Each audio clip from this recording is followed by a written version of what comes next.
Um, All right, hi everybody. It's Miss S and Miss Mendez here too. Today we're kind of going to run a little podcast for you, reviewing the first three chapters of the circuit. Hi, here's Miss Mendez. How are you? Hope everybody's doing well. I missed you a lot. Hopefully, you're gonna enjoy our review. We're gonna try to make it as a podcast so you're not bored or uninterested. So Mm, I really hope you enjoy our video. yes, thanks for watching. So I want to start with a character guide. So just to refresh all the characters we have encountered thus far. So we have Panchito, who's the main character of the story, right? He's a narrator. He's telling you the story about his life. And yes, it is a true story. We have Roberto, who is Panchito's older brother. He is 4 years older than Panchito. So Mhm. he's the big brother, right? He has a lot of responsibility. We have Mama and Papa, which are his parents. We don't have names for them yet. Hopefully in the future, they're going to give us their names. Trampita, which is Panchito's and Roberto's younger brother. He's the baby of the family, and his real name is Jose Francisco. Okay, Trampita is just a nickname, and in English is Trap. His nickname is Trap. We have Curtis, which is the popular kid in school that Panchito encounters. We have Arthur, who's Panchito's classmate and somewhat of a friend. We're gonna get to find out later. And Miss Calapino, which is Panchito's first grade teacher. And we don't know if she's the same teacher that Roberto had. It might be hinted, but we don't know for sure. And Mr. Sims, the principal of the school. Okay? Yeah.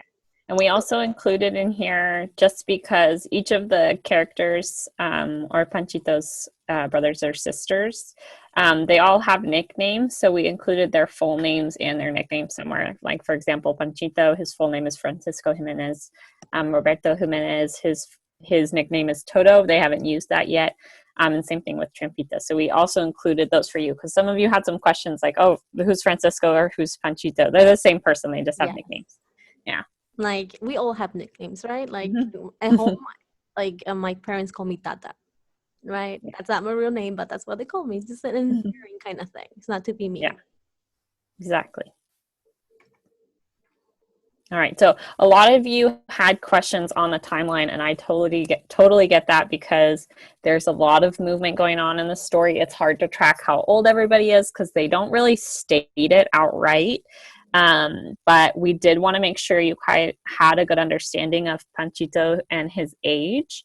So if you look in the blue, we are putting a tally for each chapter, what age he is. So when we're starting the novel, chapter 1, he's only about 4 years old, and some of these are a little estimated because the book doesn't say outright, but we can tell by maybe what grade he's in or how old his brother is. Chapter 2, he's just a little older. He's about 5 to 6 years old, so they've been in the U.S. about a year, a little more. And then in chapter 3, if you look all the way on the end, he's still around 5 to 6. So that's when he's first starting school. So a little bit of time passes between chapter 1 and 2. But even a smaller amount of time passes between chapter 2 and 3. We also kind of outlined their travels because it's hard to track, like what farm are they at, where are they living. So they start at their home in Mexico at El Rancho Blanco in chapter 1, and then they come to En Cross de la Frontera, and then they start at a strawberry farm. So that's in California, and it's just like their first spot. They learn that they can't start picking for 2 weeks. After the strawberry farms are done and they've done all the picking for that season, then they have to move on because they need work somewhere else. So that's when they go to the cotton farm. After the cotton farm, then they're in Tent City, right? That's in Santa Maria or nearby Santa Maria. And that's also, they go back to the strawberry farms, right? Mama, we learn in chapter 3 that Mama is pregnant with her fourth child. So at this point, we have Roberto, Panchito, Trampita, and now she's going to have her fourth child, and we'll meet that child in chapter 4. So let's wait for that. And then in chapter 3, they also start their first, or Panchito starts his first year at school at Main Street School. That's in California. Then that's all chapter 3. We also have the fight, and then school ends at the end, and we know that it's May 23rd. So that's kind of what we have there. This is mostly for your reference, just in case you get confused. We'll do this for each section. That way you have something to kind of refer back to. But this is kind of the movement that Panchito's family takes in California. Lourdes, do you have anything else to add, or Miss Mendez?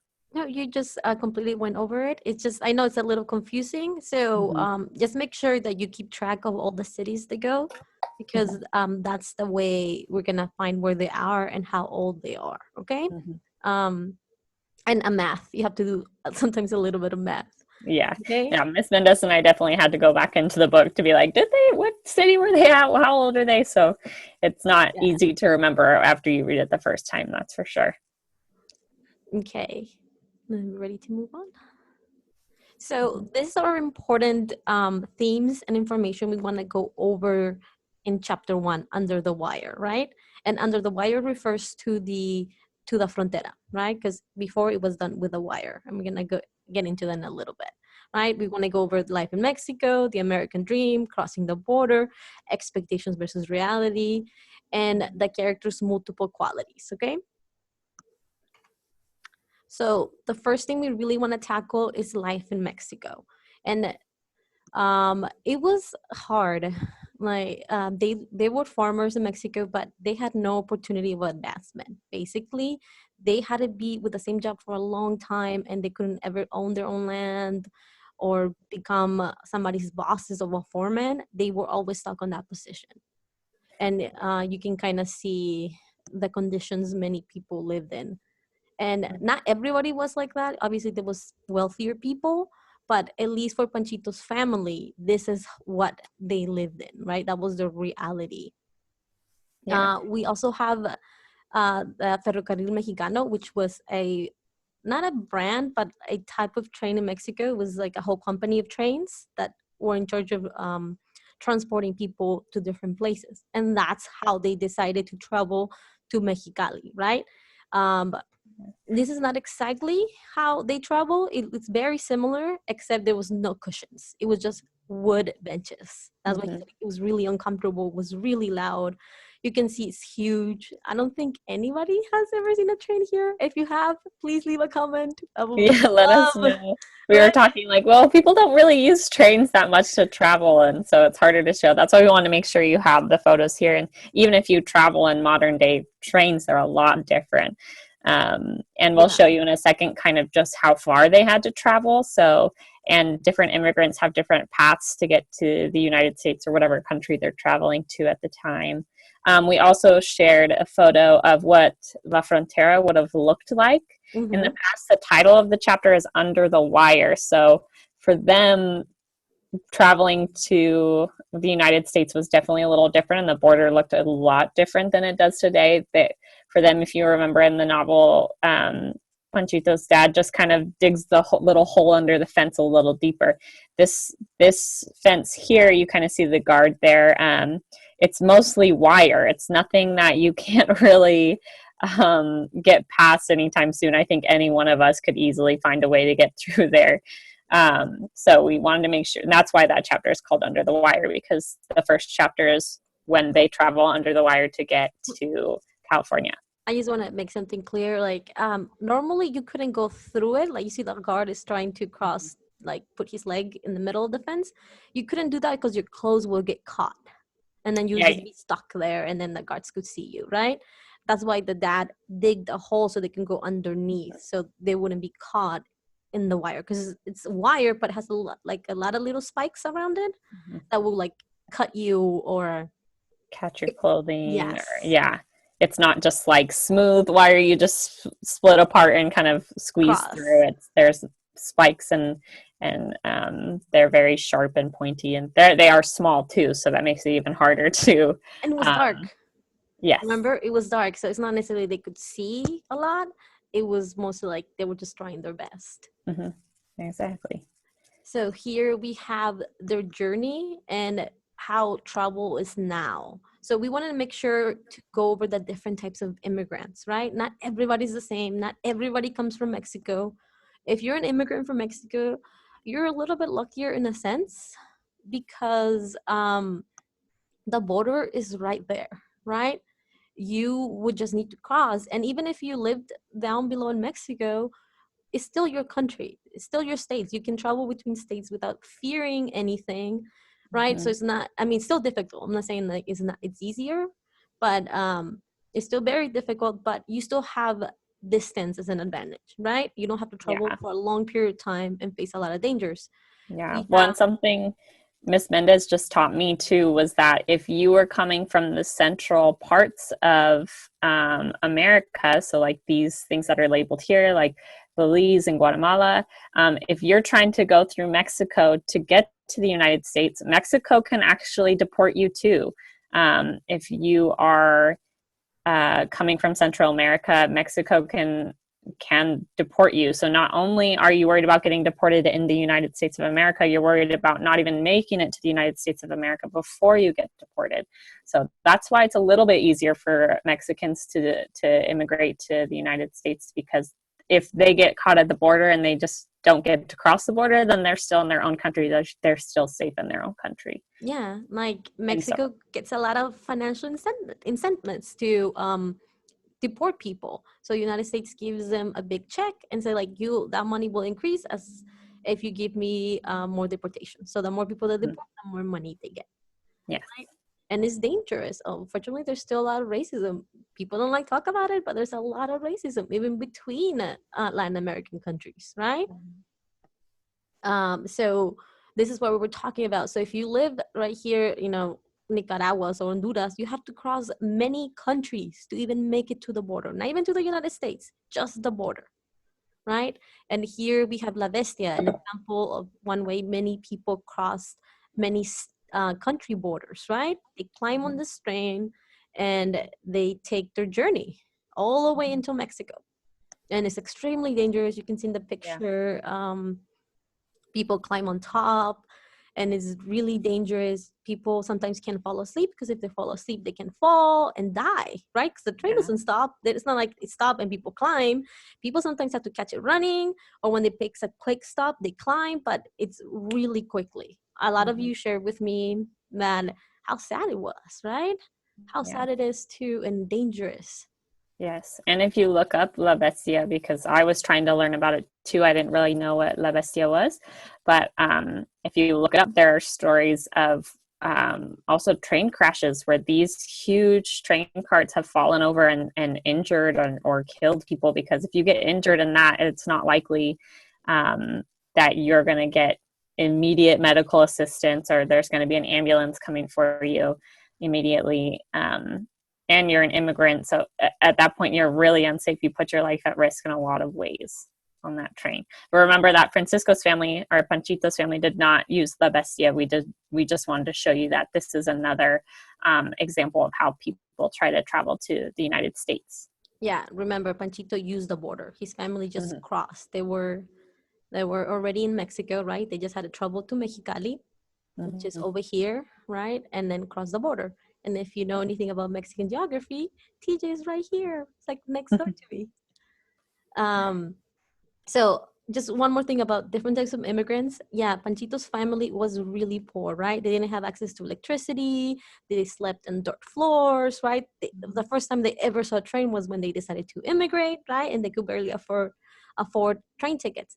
But that's not the case with every immigrant, okay? Some immigrants are middle class. Some come from the city. Panchito came from a rancho, right? A little farm in El Mexico. Rancho Blanco. But people come from the city. Like, for example, myself, right? I immigrated from TJ, which is a lot like LA, right? I Mm-hmm. had no idea what farm life is like. I have always been in the city, right? I think I shared the story before with you guys. My best friend, Mike, the first time he came to my house, he was so surprised I didn't have chickens. He's like, "Where are your chickens?" Right? All Mexicans have chickens. And I'm like, You're like, no, I no. don't think I've ever had a chicken in my life. I live in a city. There's no room for chickens to roam around. So we just want to make sure that they are different types. Yeah, some are really poor, some are middle class, some are wealthy. It just depends where you come from, right? That has nothing to do with your education, your values, or who you are as a person. Yeah. I have to remember too that the Jimenez family did not have anything coming to America. They spent all of their money on the train tickets, and then after they got off the train, if you remember, Papa gives like his last $7 to the woman who drove them to the ranch and said, here's where you will be able to find work. So they had zero money, and that's why even though 2 weeks without work might not seem like a long time to some people, when he found out that he wasn't going to be able to get paid for 2 weeks, he did not have anything saved up to provide for his family at that time. And kind of going on with the gender roles from Mexico is that Mr. Jimenez had, or Papa had, really the pressure on himself to provide for his family. So that was a lot of where men would get their self-worth, is providing for their family still. Exactly, the hope. They didn't know what they were going to encounter. Same with these people in the Bestia, right? It's dangerous. They can die, right?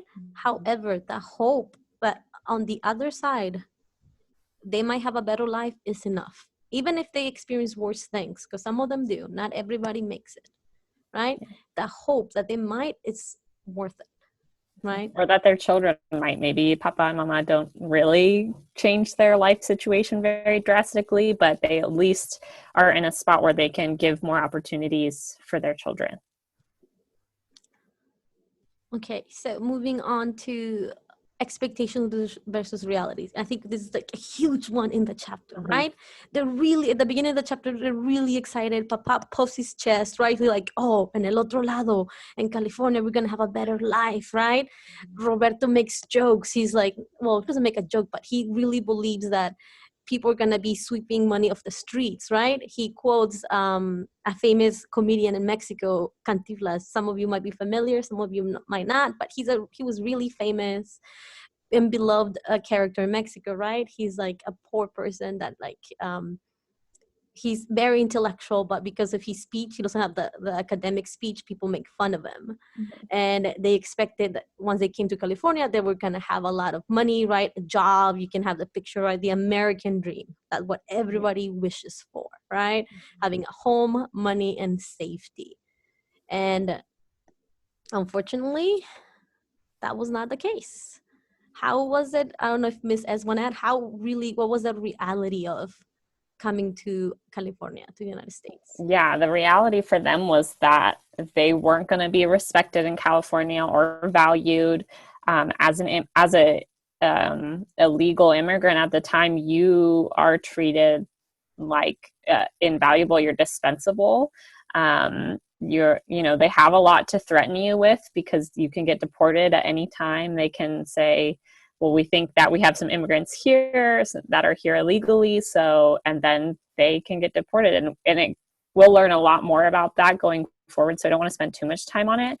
But also there's a lot of discrimination. If you can't speak the language in California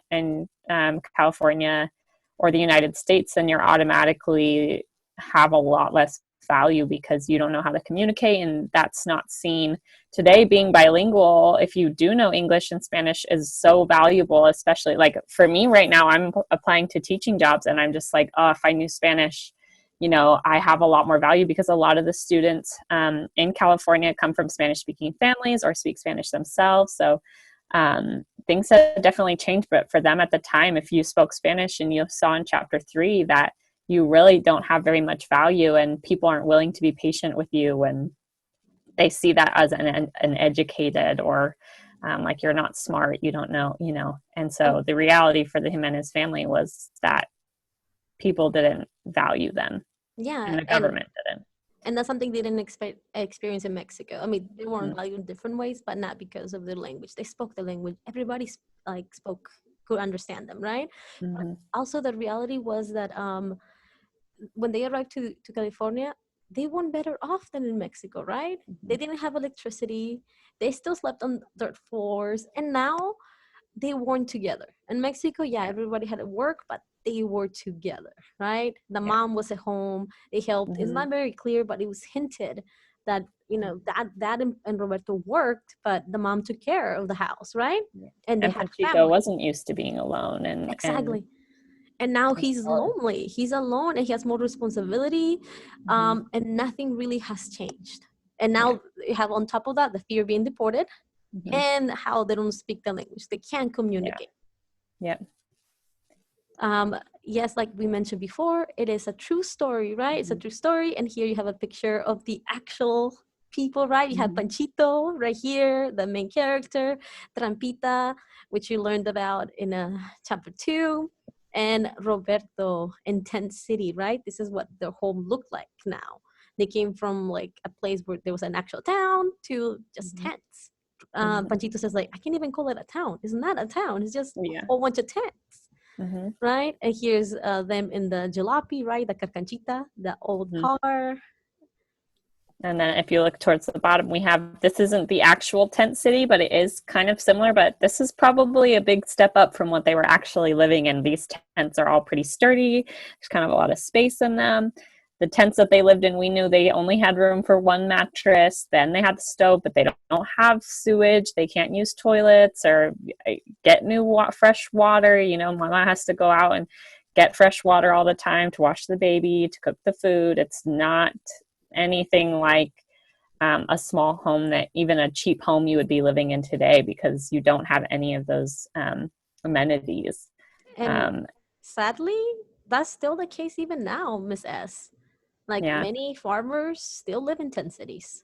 Yeah. Like they don't, because they migrate a lot because of work. They still don't have a home, and they still, like, if you look at examples of what Panchito's life in today's, in the modern time, is still very similar. Nothing has changed. Yeah, because they're still coming with no money to get themselves settled. It's not, they're doing, they're saving up enough money just to get to the United States. They're not like, oh, let me save money for the travels to the United States and then save money so that we can buy a house. I mean, some, that I suppose is the case for the upper and middle class immigrants, but for the working class immigrants, it was often, we're spending all of our money, we're risking everything we have just to come to California or America, or sorry, the United States. So yeah, not easy times for him. The chapter ends with them questioning whether it was California or not, right? They expected, like Cantinflas said, like this amazing place where people were wealthy and you could get a job, but that was not the reality, right? Like how we went on how we went over the previous slide, that was not the reality. That's not what they encounter. So they're thinking like, this can't be California. This is not the place we, like Papa talked about and what other people talked about, right? They like think to the train. And when the train conductor throws the bag full of candy and fruit, right, they're like, oh, that's where California is. That must be, because that's where the good things are coming from, not this place. Yeah. We still have to go farther than this. They understand that they're thinking there must be something better. So these are the questions that you guys kind of had for chapter 1. Thank you guys. We got a lot of questions. We're really happy to see that a lot of you did spend time on those. Some of the questions were like other things not related to the novel. Remember, you can always email Miss Mendez, Miss Gonzalez, or I to ask those questions. We're always here to help you. But these are a lot of the questions that you guys submitted, and we wanted to address those.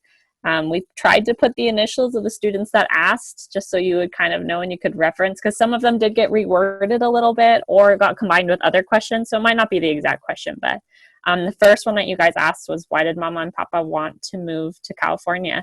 If they already had okay, or just, let's say, similar lives in Mexico, and we kind of addressed this, but if you look on the right side, that's where we typed out the answers in case you want to look back at the slides later. But for us, we really talked about hope. Hope is so important. When they're in Mexico, the classism there, the difference between classes, it was really hard to move or change classes. If you were in the working class or lower class, you were going to stay there, because the upper class, they weren't concerned about the people who didn't have money. And in America, there is a little bit more checks and balances to help support lower class families. But obviously it's not the best, but it is better than some spots. So for them, even though they didn't change their living situation that much, the hope of opportunity to grow their family and to give their kids opportunity was enough for them to come to the hope, you know, like maybe, just maybe it's gonna be better, right? Yeah. Like I do more foolish things of hope, right? I'm like, I really hope I get this. And so it's a very powerful emotion. Then we have, did Panchito know what immigration meant, right? Did he ever come to his mind or scare him because his parents came illegally. Well, remember, he was really little. He was about Mhm. 4 years old. He really didn't know what immigration was. And when he first encountered the border, he was really surprised, right? He just thought, like, they've been traveling through several states of Mexico, right, in the train. So he thought it was going to be the same. And when he saw the wire thing, he's like, what? That's it? That's how we cross, right? Yeah. He like compared, he's like, we had a worm our way through. He like compared to a worm. He's already like having those thoughts of inferiority. Like, it's Yeah. not right. He kind of already knows, like, this is not how it's supposed to be. Yeah. Well, and even if he's kind of too young to understand what immigration is or kind of being illegal or being unsafe, as a young child, you really feed off of your parents' emotions. And I know that you can tell that Panchito sees that his parents aren't happy, they're not excited, and that has, that feeds off into kids. When your parents are having a hard time or a rough day, like, you feel that for them, even if you don't really understand what they're going through. So even though he is young, and he doesn't understand these things, that's why it's hard for him still. Yeah, like, he's not scared yet. He's not scared of being deported yet, or Yeah. that he's there illegally, because he doesn't really understand. He doesn't know. He hasn't been faced. He's been like self-contained, right? Mm-hmm. And it's barely early on the book, right? They've only been there for about 2 years, a year and a half. So he doesn't know yet, right? What is expected or what could happen to them. And a third question was, in the first chapter they didn't introduce Panchito. Well, he's telling the story, right? Rarely would you have a book was like, hello, my name is Panchito, I'm gonna tell you my story, right? Yeah, this is what I look like, here's my, yeah, it is kind of different in that sense, because that's what I kind of thought too. I was like, well, we must get some sort of description of him in the first chapter, and then we looked back and we're like, oh, okay, no, there's really not. So I think what we could really say for this question is just keep reading. We learn things about Panchito little by little as we go. It's only the first 3 chapters. There's 12 chapters altogether, so you learn a lot more about Panchito.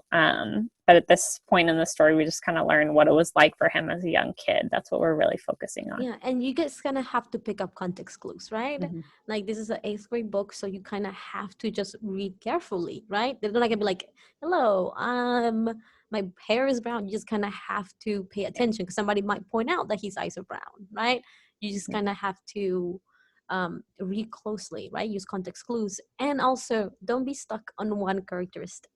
Mm-hmm. They are multifaceted, complex characters, right?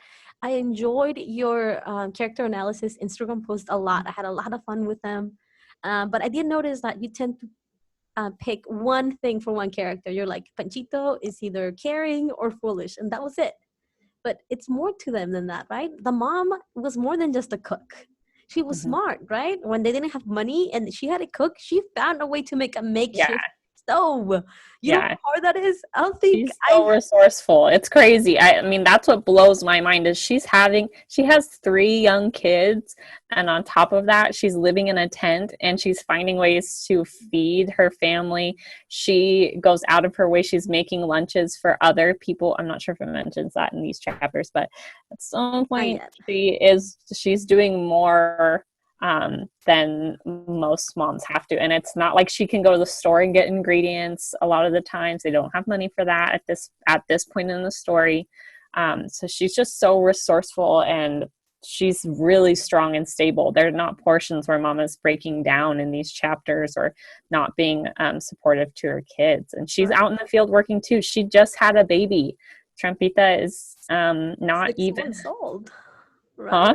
He's Trampita's 6 months old. Yeah, and he's a baby. And like, correct me if I'm wrong, Mrs., but like, there's some things like she does, like with a command, right? The stuff like I wouldn't even think about. I'm so spoiled. I can I know. Go to the store and buy it, but like, oh, if you don't have money, yeah, like, just plug in the stove, and it's like, oh, that's not even an option. It's just those crazy things that we take for granted. I mean, that's something I really loved about this book is just like, wow, we're so lucky in so many ways to have what we have. I mean, you guys, some of you, well, my students watching this will know I have 8 siblings, but Ms. Mendez, your students might not know that I have 4 brothers and 4 sisters, and luckily my dad has his own business, so he's been able to help provide it. But it's stressful. My parents, it's up and down. Sometimes they're really stressed out because they're not sure if they have enough money. They're trying to help us get through college, things like that. But it's so much stress, and that's with us having access to food every day and beds to sleep in. So Panchito's mom is just such an inspiration to me. I think she's an incredible woman. I can't imagine. So. And so many of the characters is the same thing. So I just want you to think a little bit, right? There's so much more than one quality. Like you guys have many qualities, not just one. I can be like, oh, you just have this thing. No, right? Yeah.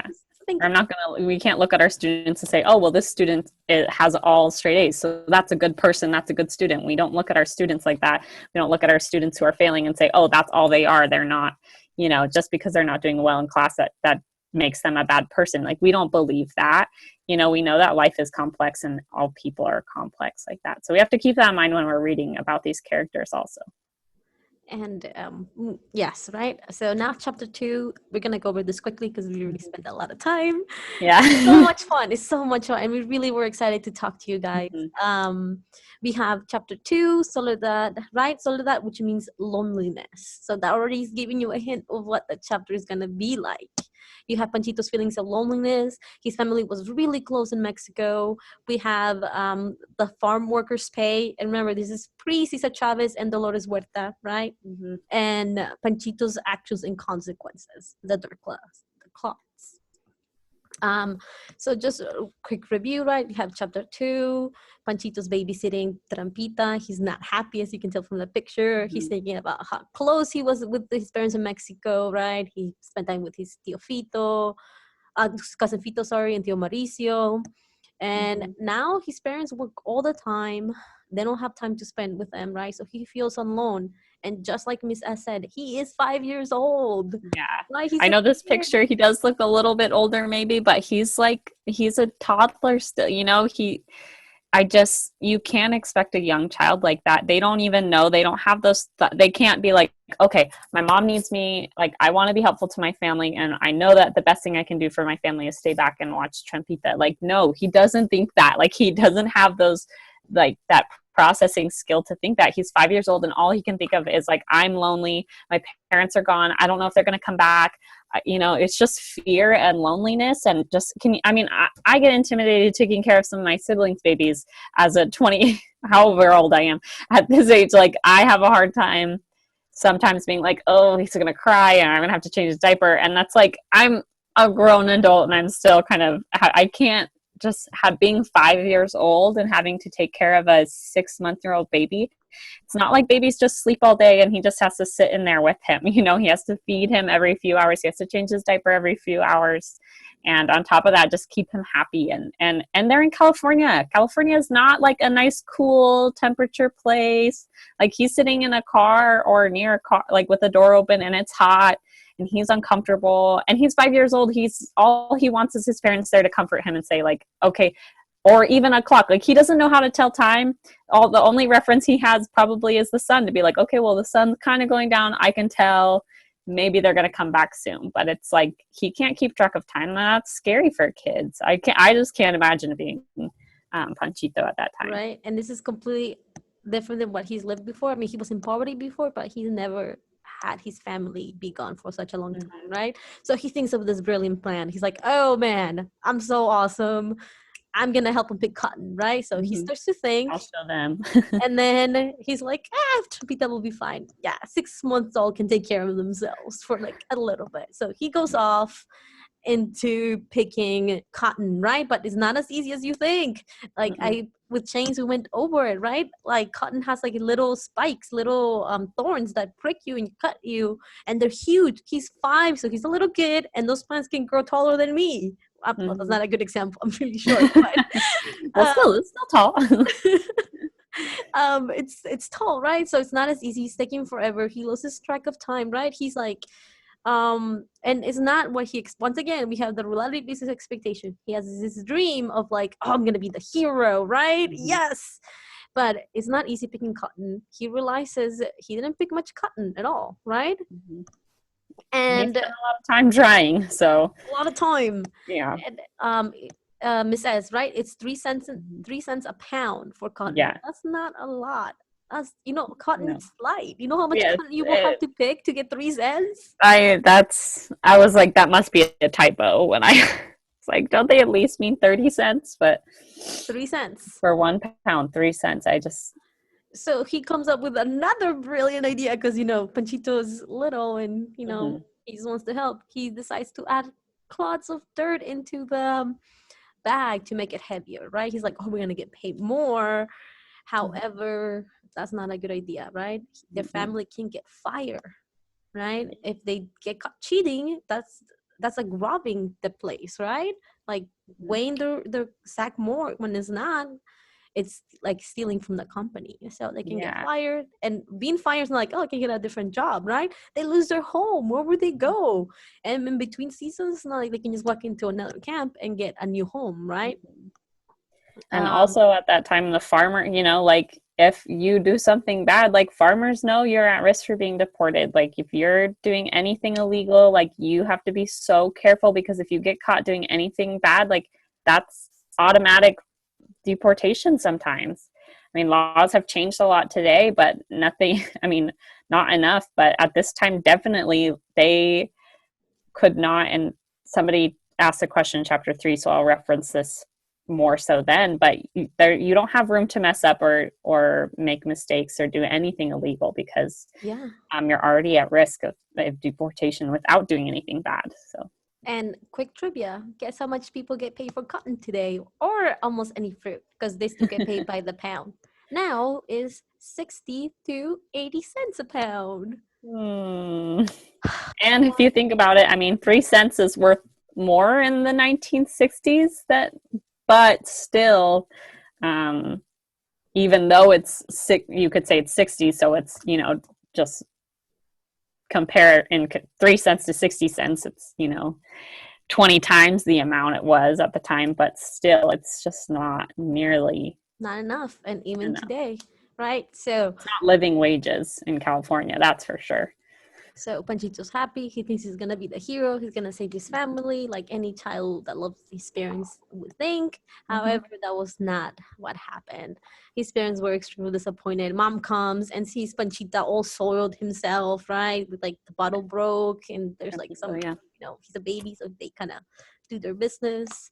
Mm-hmm. Um, and then Papa was kind of a little excited. He's like, "Oh, my son, yeah!" And then he realizes The dirt the is, yeah. dirt, and he's And then disappointed. He's like, it's all disappointment. And as 5 years old, being able to control your emotions or moderate your own feelings is just impossible. So yeah, right. So he's just so sad, like hard. Yeah. disappointed. He's like, your job is to care of Trampita, but that's easier said than done. He's a kid. Yeah. He's a kid. Yeah, he just doesn't get it. And that's totally fine. I mean, I'm sure you guys have been around a 5-year-old sometime recently. Maybe you have siblings that are even that young, and like you can't tell them to take care of something for an extended amount of time and they'll remember.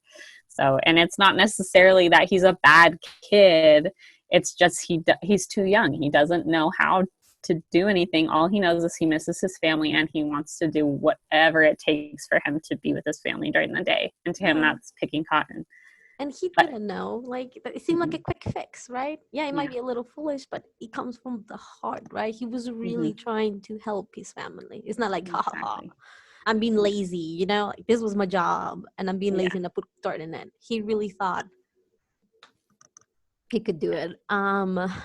Oh, more questions, more students Yeah. questions. We're really excited. Thank you guys. Mm-hmm. Right, we have, how was Roberto's life before he was a baby? Why didn't Panchito didn't get to work, right?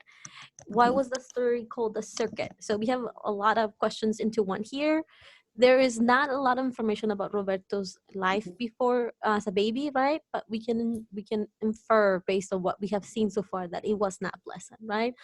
Roberto was very clear in chapter 1 that he did not like working at El Rancho Blanco, right? He doesn't have good memories from that place. They were poor. He had to work a lot, and so we know his life was hard from the When very. Roberto too, remember he's only 4 years older than Panchito, Yeah, so at he's the a time kid.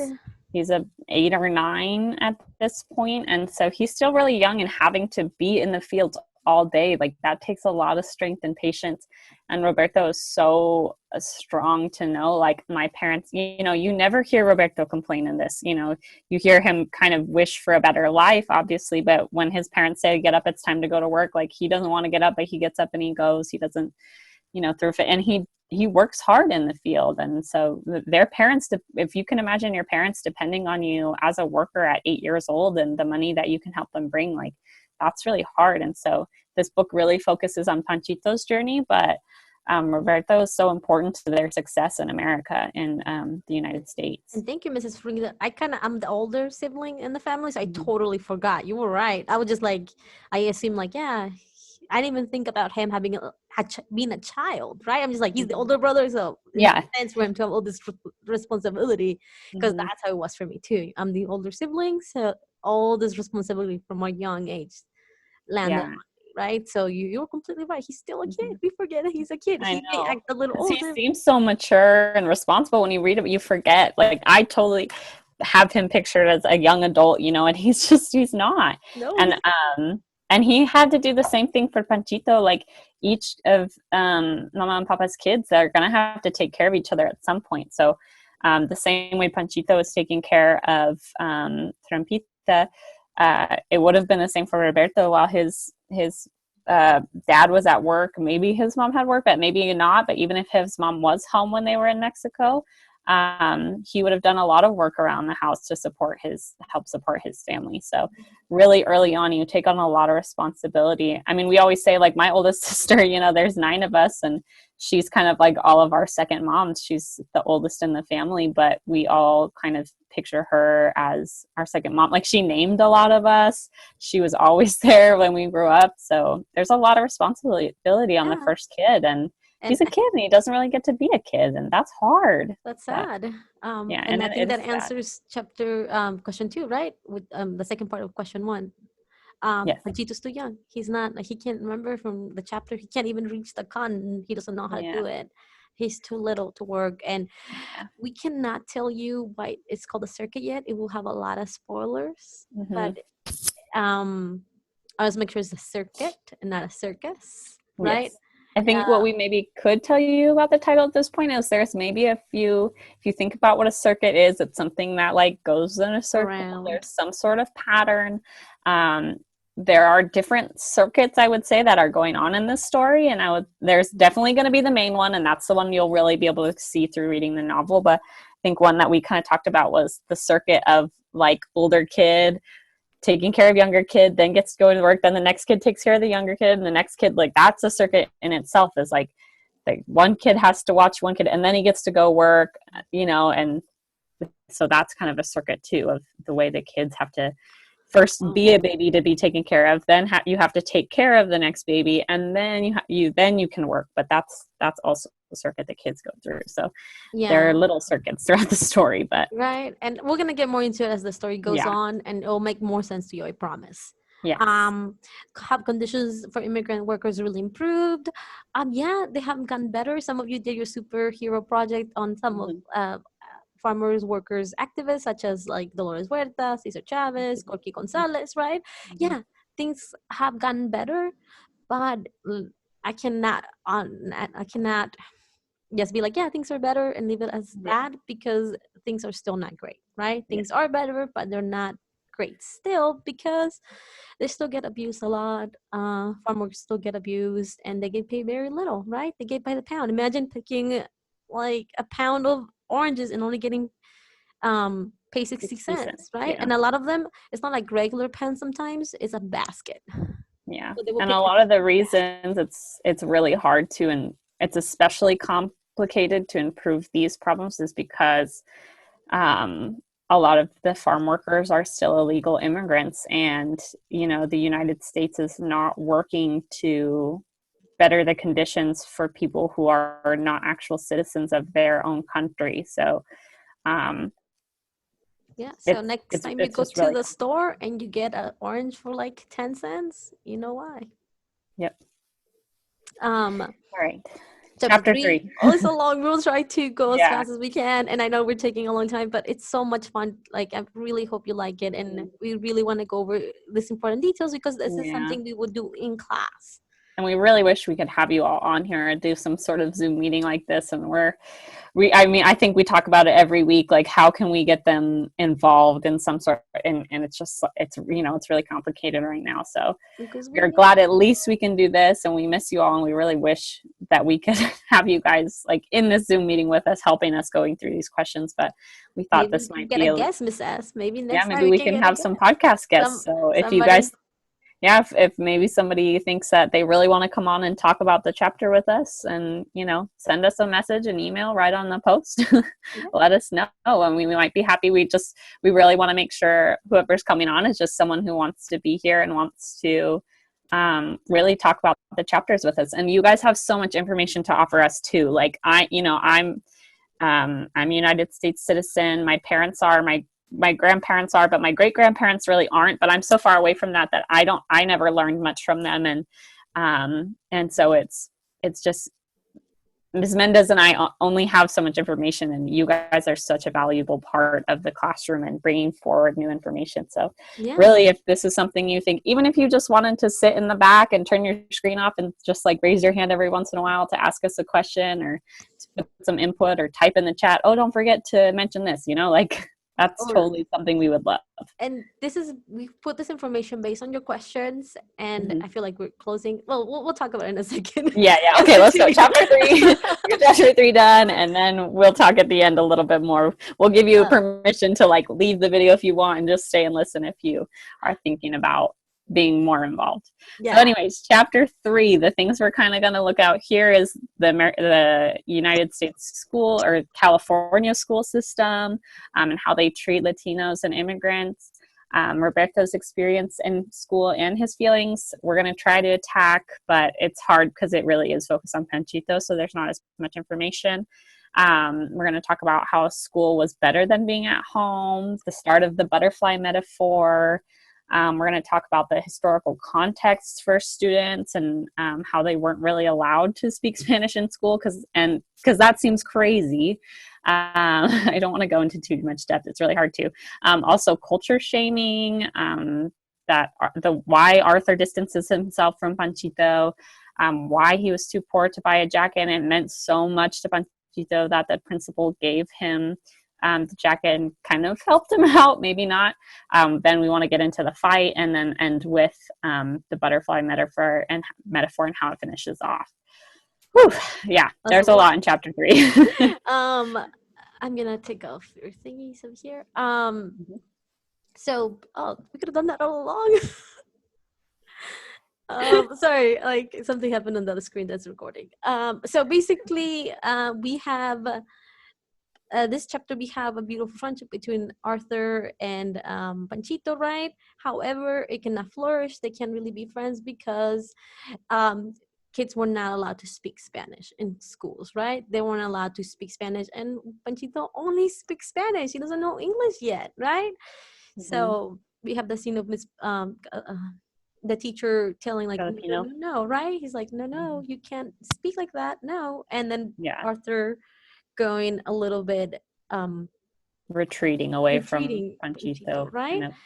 And just like Miss S says, we want to like really quickly mention the court case, Lau versus Nichols, right, where students were taken to the Supreme Court, right? Students took schools to the Supreme Court in order to have bilingual schools because before 1974, kids could not speak any language in American schools, right? It was seen like it was wrong. And I'm gonna it was just like, and nowhere in, I mean, we've talked about this in some of my college courses, nowhere in the Constitution or the Bill of Rights does it say that United States has an established language of English. However, that's what it's come to. A lot of other countries don't just speak one language. Like the students actually learn how, like I took 3 semesters of Spanish in high school, but like, you can't learn Spanish in 3 semesters, not even close. So whereas these students are learning new in other countries, like in Europe, they're learning a new language in kindergarten, you know, so they become bilingual. And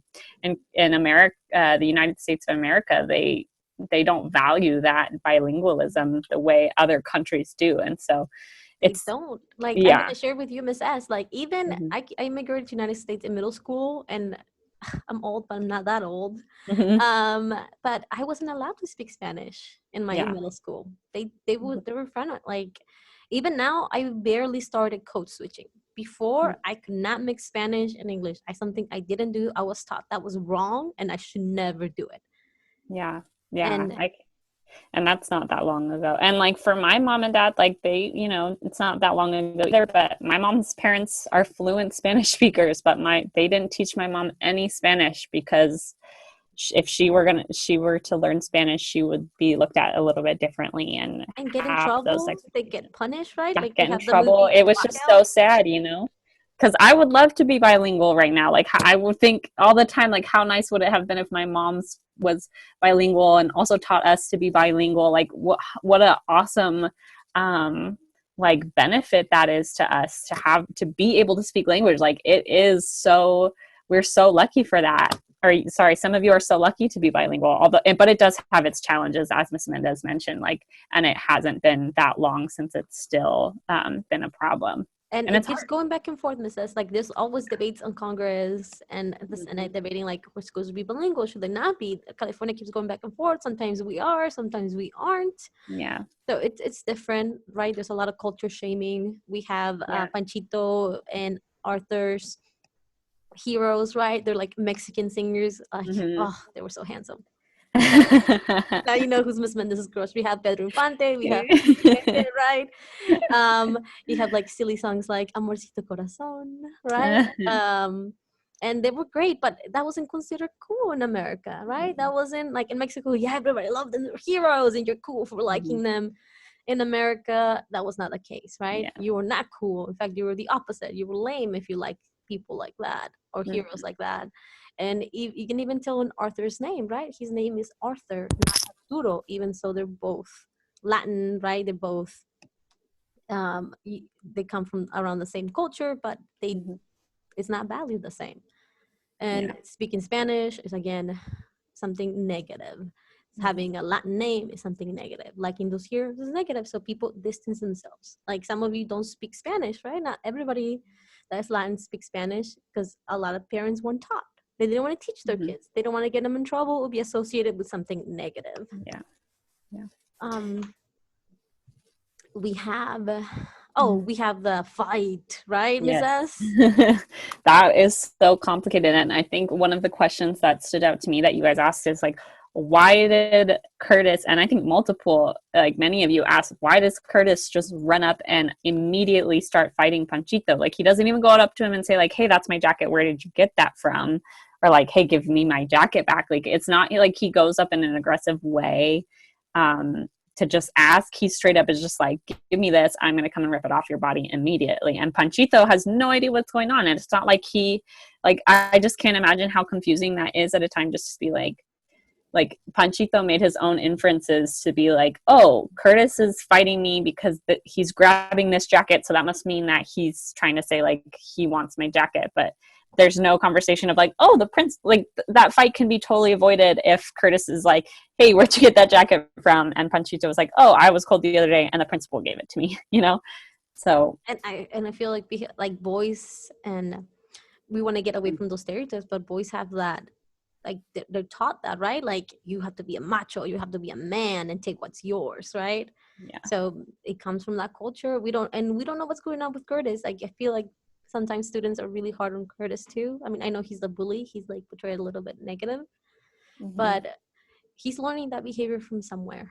Yeah. And a lot of you had that question or those comments, right? What's going on with Panchito? Is Panchito going to be discriminated against because he's Mexican? And yeah, he is. Like, so, you know, not even just with his language, like Curtis is also the same age as Panchito. He's like 5 or 6 and is already just going after Panchito just to fight him because he assumes Panchito tried to steal his jacket because of that.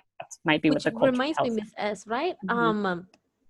Roberto had to repeat first grade because he Mm, didn't speak English, right? So that culture of like, for some reason, if you don't speak English, you're dumber, you don't understand, even yeah. so that's not the case. Panchito's great in math, right? That reflects in no Mhm. way how his lack of English, right? And Yeah. that's repeated with Miss Calipino, right? When Panchito, both of the boys get in trouble for the fight, but Panchito had no fault in it. He didn't know what was going Hmm. on, and he couldn't defend himself. He couldn't explain what happened. And Miss S, you made a Yeah. great point earlier, right, about Miss Calipino not seeing Arthur as a resource. I don't know if you want to elaborate. Yeah. Oh, yeah. Like when I'm in school today, because I'm, still taking classes about how to be a better teacher and how to take care of, especially the students who might be English language learners or developers. Like, um, we're taught, like, oh, what's really great is there are other students in the classroom who do speak Spanish fluently and English fluently that can help those students who are struggling to sometimes understand English instruction. So whenever you can, find those students who are going to help you out and help those other students out, because yeah, you can't do everything. Like, I can't learn how to teach and learn Spanish in the same year and learn all these things. So they're like, yeah, use other students who can speak both language as your resources, because Arthur could have totally been a resource for Miss Scalapino and could have sat next to Panchito and helped give instructions to Panchito. Say, hey, we're drawing this now, or hey, we're going to go outside now, even, or hey, you have to wait outside in a line outside of the classroom before you come in, like all these things. Instead, Miss Scalapino, she doesn't invest in Panchito. She just says, like, oh, get with the programmer, like, get lost, like, figure out how to exist in this classroom and learn in this classroom. But she's not giving him any extra resources or help. And a lot of you ask, like, why can they not speak Spanish? Like, how are they supposed to learn in this classroom if Panchito can't speak Spanish? And like, he's not at the rate as other kids. Like, eventually he we see that eventually he catches on, slowly he catches on.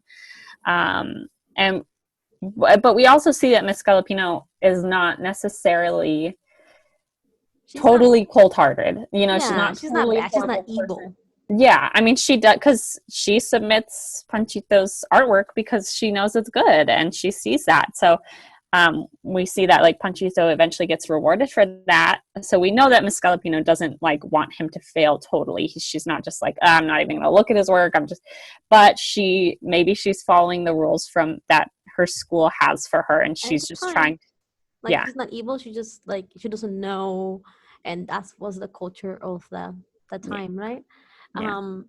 That was his worst day ever, right? He had a terrible day. Everybody kind of hates him the most. Oh, because Kurt is the most popular kid in school. If Yeah. that kid And curses you Curtis out, hates him and all of you. Yeah, you guys know how that works sometimes, right? The most popular kid mm-hmm. has a little bit more pull than they should because they might not be, well, whatever. I don't need to go into that, but you know what we mean. No, Like, you know how that works. If the most popular kid doesn't like you, then sometimes you have a hard time getting back from that. and Mrs. That's an interesting point. Like, I think I've been on both sides of the spectrum. I was the immigrant kid that came to the United States in middle school without Mm-hmm. any English, and everyone's like, ugh, you're not cool, go away, Mm-hmm. But high school, I knew English, and it became a little bit cooler, and I was really popular, and it was like a different world. And Mm-hmm. sometimes you're immature, you don't know how to use your power correctly, Mm-hmm. right?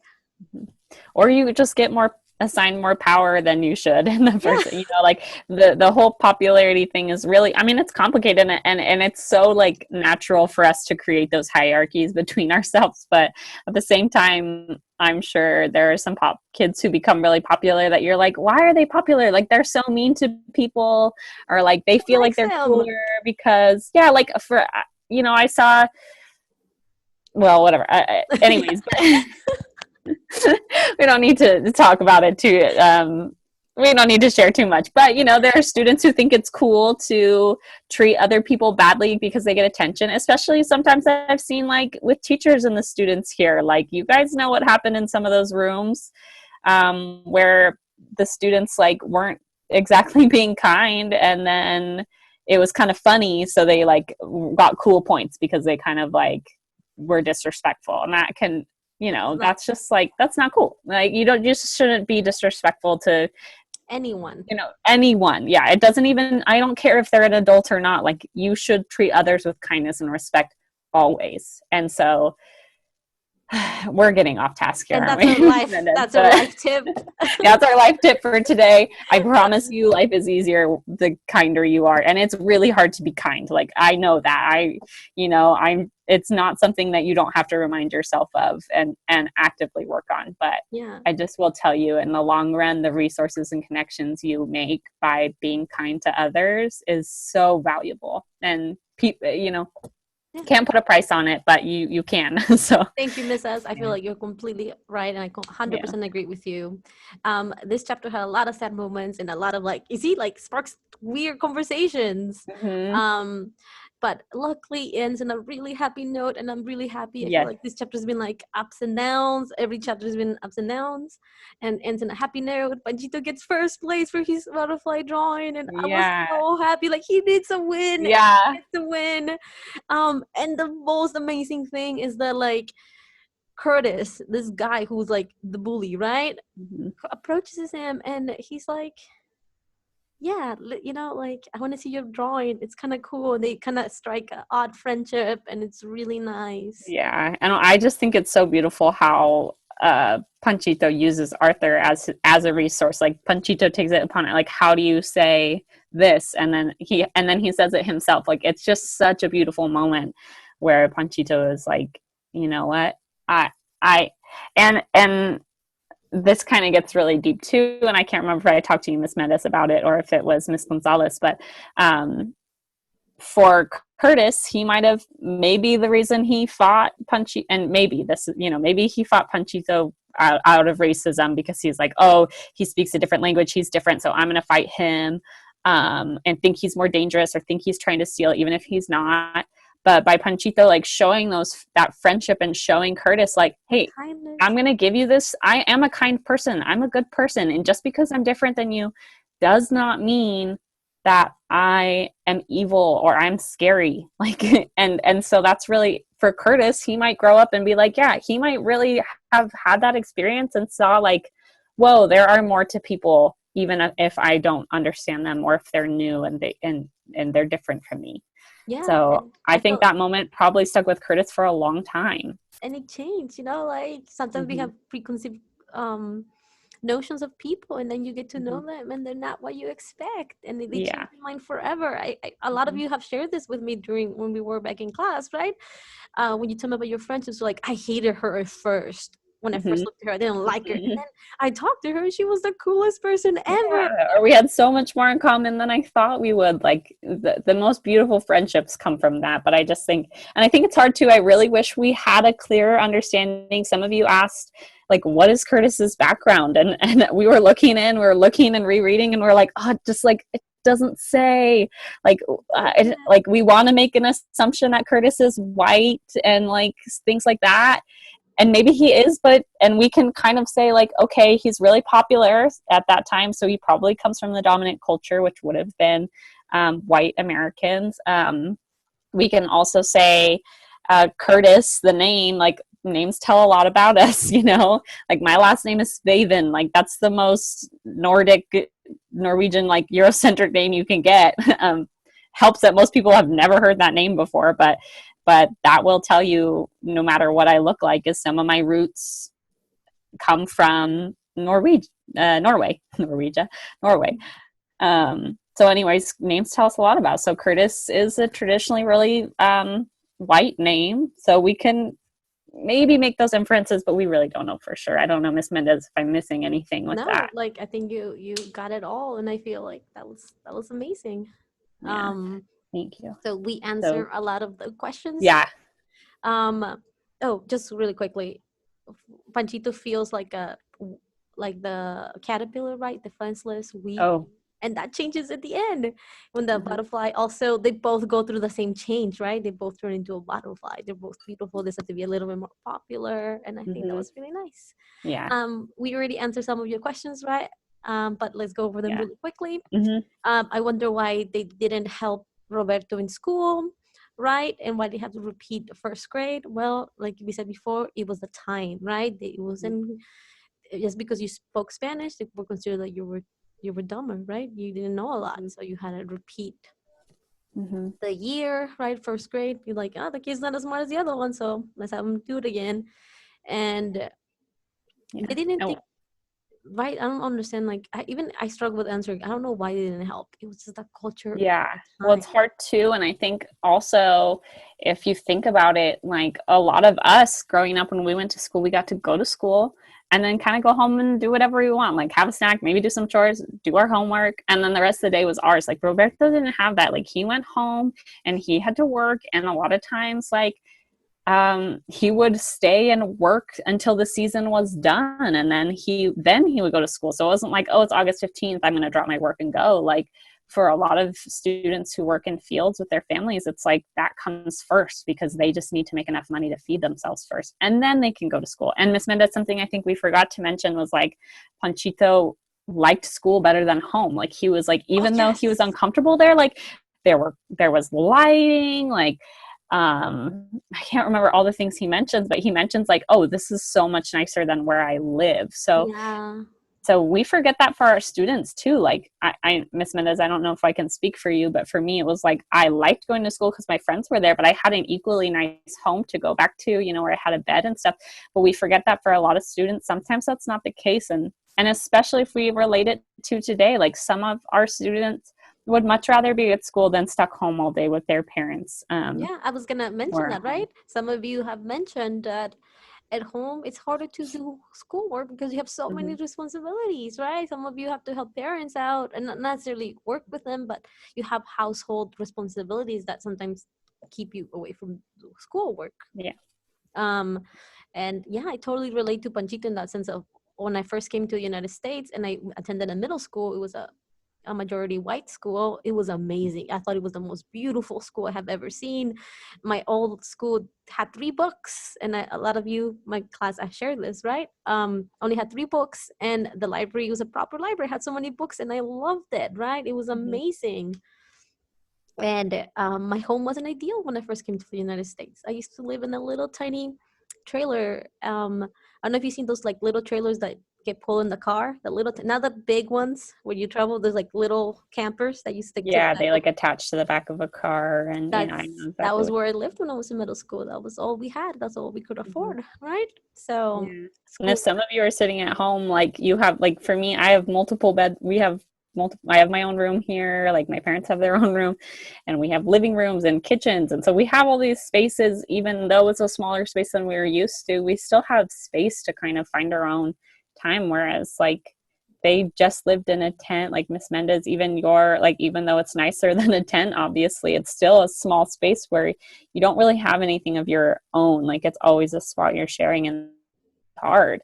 And so moving on to question number 2. Kids are punished and scolded for speaking Spanish, but if they were stopped, I should read over here. If you were to stop doing that to kids and have translators at the schools, wouldn't it lead to students having a better educational experience and more jobs for adults who speak Spanish? Absolutely. Like, yes, totally. We kind of went over this, like this California school system had been discriminating against, students and not giving them the resources they needed. And even if they weren't saying like, oh, we don't want to help these students, the policies obviously were anti-immigration. Like, we're so glad that there have been a lot of significant changes to this. Especially to help students transition from Spanish speakers into the English classroom, but still could be more, It's not like, it wasn't seen like that. And we can't fully answer this question without giving a lot of spoilers. Yes. But like it would have been better, like just to share with my immigrant experience, right? In middle school, I had the opposite experience as Panchito, right? I had also worked really hard to get good grades, even though I didn't know English. I really tried really hard. And I tied to be on top of my class with another girl who was Caucasian, right? And they were like, oh, you cannot have a tie with somebody that doesn't speak English. So they gave her the award and not me. It was like, is it possible somebody doesn't speak English get good grades? See, for me, I'm like, I cannot believe that something like that would still happen to somebody, it just, we forget that these things like, they're not in the past, I think, is just something we have to always keep And up and imagine, like, luckily I had my own self-motivation business. Like, I still love school. yeah. Like, that didn't stop me from liking school and trying hard, but many people would be like, why even try if they're gonna do that to me? I worked so hard to get first place for them to be like, to tell me like, no, you don't speak English, you don't deserve first place. Yeah, which if anything should have been a benefit. Like, you speak 2 whole languages like that. I just that breaks my heart, Miss Mendez, that students still have to worry about stuff Sees like that, that. 'Cause right? it's just awful. It's the worst. Okay, we could talk about all of these things for so long. So Yeah. we're going to try to be a little faster, guys, hopefully. The next question says, why do the Jimenez family believe that it's important to listen to their bosses and teachers? So we touched on this earlier, I think, in chapter 1, but if you remember, like, the Jimenez family immigrated to California illegally. So they are still living in fear that somebody might find out that they are illegal and find a way to deport them. So it means that it's really important for them to not challenge the people in charge or draw a lot of attention to themselves. And that's kind of the biggest, I would say. I think, Ms. Mendez, maybe you can discuss the topic of respect in relation to their culture a little bit. Cultural, like, Yeah. Normally in class, I would go into how, like, in to go into the school perspective, right? In Mexico, teachers are really respected, right? Yeah. Parents listen to the teachers no matter what, and they get intimidated by that, right? So they listen. If a teacher tells you to do this, the parents will do it, and Yeah. that's the culture, right? You're taught to respect higher authority and your elders. Those are the 2 big things, especially in Mexico. I can't speak for other countries, but I know the Latin culture has very similar um, values in that sense, right? You respect your elders and authority figures, and teachers are seen as an authority figure. And when they send a note, they're disappointed, and they're like more worried about whether he was disrespectful to Miss Calapino, right, the teacher, than anything else, more than like the fine, more than getting hurt, because they value teachers a lot. And if you're from a different country other than Mexico, right, if your ancestry comes from a different country, let us know in the comments, right? Let us know, like, this is how we view elders in our community, or this is how teachers respected. You can give me a new perspective, and I will love that. Yeah. So I think we have a couple more questions on the next slide, and then this is our last one. So let's be as short as possible as we can, because I know we don't want to be too repetitive. But why did Curtis fight Panchito even though he wasn't going to wear the jacket? We talked about maybe there was some racism involved in that. Let's kind of keep going. Will Panchito be bullied because he is Mexican? Yes, he will. And what is Curtis's background? Yeah, we kind of got through all that. So let's keep going. Why did Arthur not want to be seen with Panchito by the teacher? How did Curtis react to his gift from Panchito? Again, we kind of went through that. I think we didn't address how Curtis reacted. First of all, we don't really know totally, but by the fact that Panchito didn't go on to write about, like, Curtis, the interaction, we can kind of tell that Curtis took it well, and like that was kind of a peace offering between them, and a really beautiful moment. If Panchito doesn't understand anything that they say, how does he do his work, and does he even receive any work or even get graded? Well, he did say that, like, sometimes he doesn't get to do any work, right? He's just like a teacher, especially he doesn't understand. He gives him a piece of paper, he can draw whatever he wants. That's what he was like practicing drawing butterflies, right? Other times he just have to try. Like, he knows math, and you're gonna get to the chapters in the future, but he doesn't need English to do math. He just does it. And what's something really important I want to point out is that Panchito self-motivates. The teacher may not give him the work or expectations, but he does, right? That's because he doesn't understand. He tries to listen. He tries to succeed. Yeah.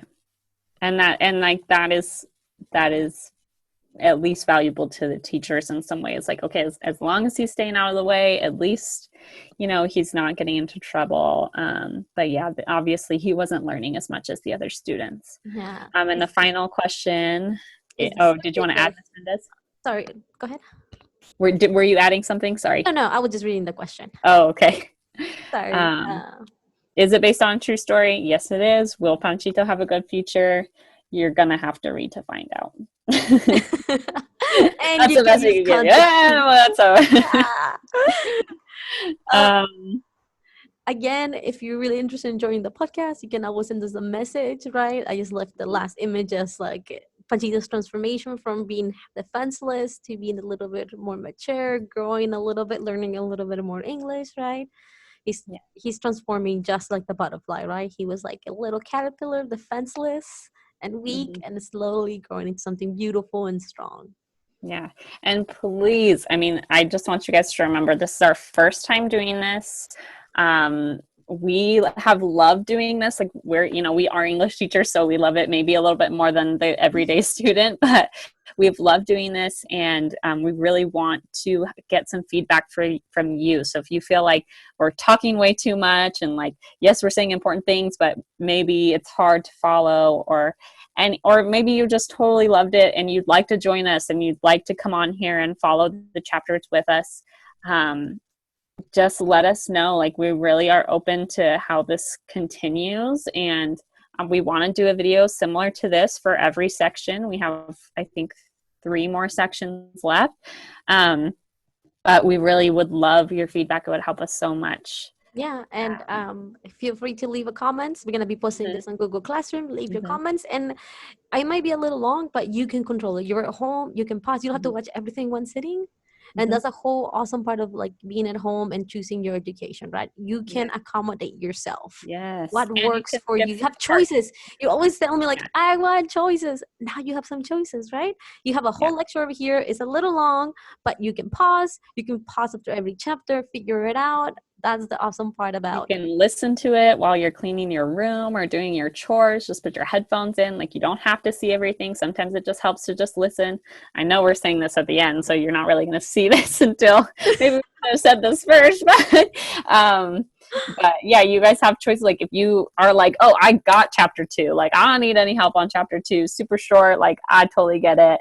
And you're like, but chapter 3 was long and oh my gosh, that was complicated. Then just watch the part with chapter 3, like, we're not going to be over your shoulder trying to tell you what to do with this. And we're just hoping that some of you would love to listen to the whole thing. But yeah, kind of, again, just do what you can. And if you have comments or questions, or maybe we didn't cover something, or you have a question on, like, maybe that's what we'll do, Miss Mendez, for our next videos. We'll start with questions that we didn't answer in this one. Like, if somebody brings up a question that we totally didn't address, or some new idea, and we're like, whoa, that's a really cool new idea, and we'd love that to share that with everybody, then maybe we'll use those comments for next week. Yeah, and thank you guys. Be respectful. Remember, Yeah. we're doing this for you. Okay, this is Yes. for you guys, for you to get the best education and different ways of learning. So, Yeah. it was nice. Thank Yeah. you for Thanks for listening. Thank you, listening. Mrs. You were awesome. Yes. Thank you, Miss Mendez. So much fun for us. Yes. Sorry. I think we'll end our recording, and we will hopefully talk to you guys soon.